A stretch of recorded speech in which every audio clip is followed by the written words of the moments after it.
narito na naman tayo para sa isang napaka-sweet at nakakakilig na love story nila Kalingap Edu at Ate Viancy. Tulad mo ay aking makilala.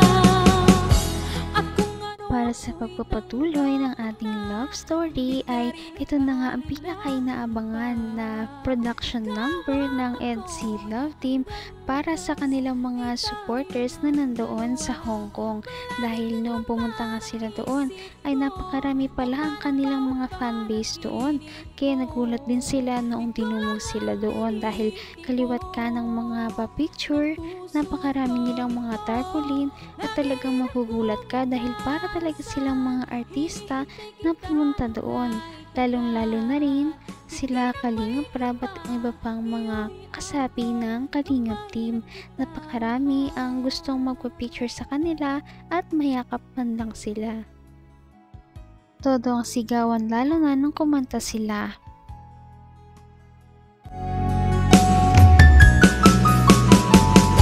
Ang nais ko lang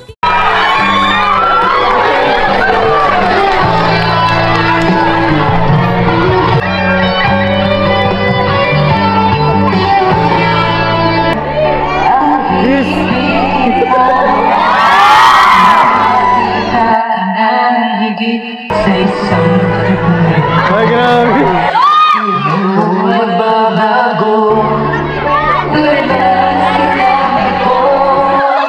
pag-ibig ko'y para lamang sa isang puso. Hindi lamang sa sarili mo. Ganyan mo pagkat ako'y ang tapat sa pag-ibig. Sabihin mo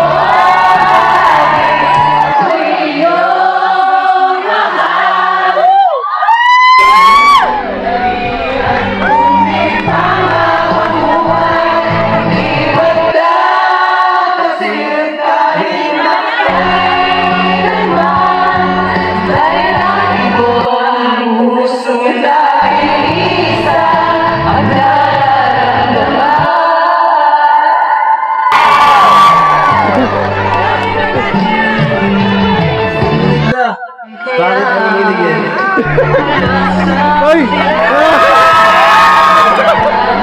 kung ano ako'y tanggap mo na, hindi ka rin nag-alinlangan.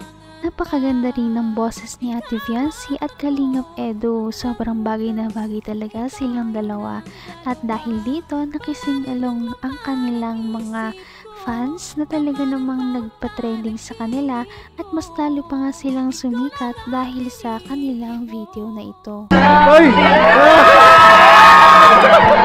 Ang wakas ay di ka mapapabayaan. Ganyan ang ulit ko. Kailangan mo naman ako. Ibig ay tunay lagi ang hangarin mo. Sana ay hindi lamang sa tabi mo ay ibigay sa mo. Pagkat ako'y kapal sa pag-ibig. Sabihin mo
sila kumakanta ng basta-basta dahil ang mas nagpa-sweet pa dito ay ang kanilang mga tinginan habang kumakanta at ang kanilang holding hands.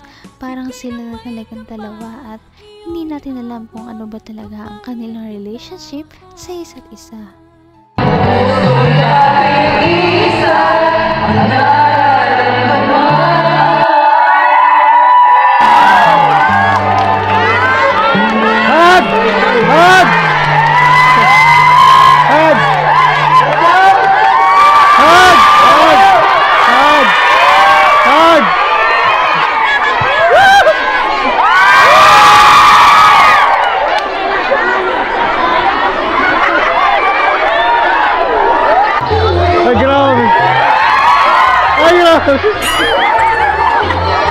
pa!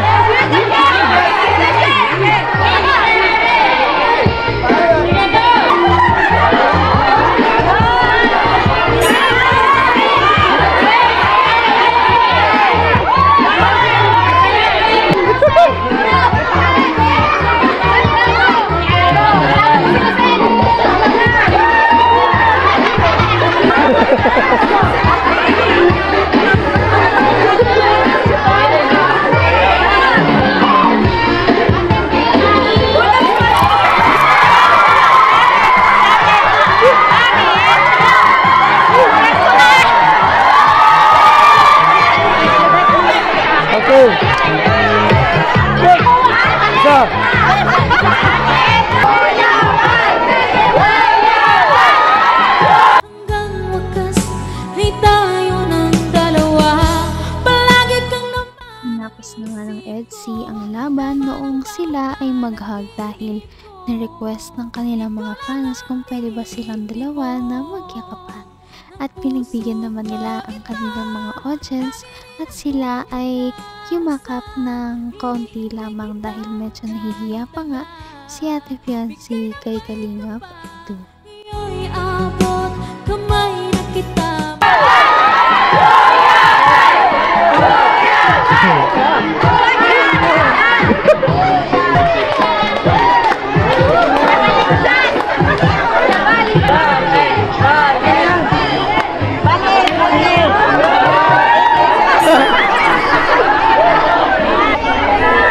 January 16, tama no? Birthday lang po ni Kalingap Marikina. Tama mo natin! Yan. So dito ka. Hindi ka rito. Kalingap Mari po. Ilang taon ka na po ngayon, Kalingap Mari? Ano, 60. Ha? 61 ka na? Hindi halata. Kaya ka 62. Ang mensahe mo sa kanila, sa ating lahat. Mag-message ka din. Ikaw yung nag-visit na video nga ako. Salamat po sa inyo lahat. Tulong niyo na kahit paano ay binakontrol natin yung crowd. Salamat po. Walang sakit kita makita doon. Tapos ka na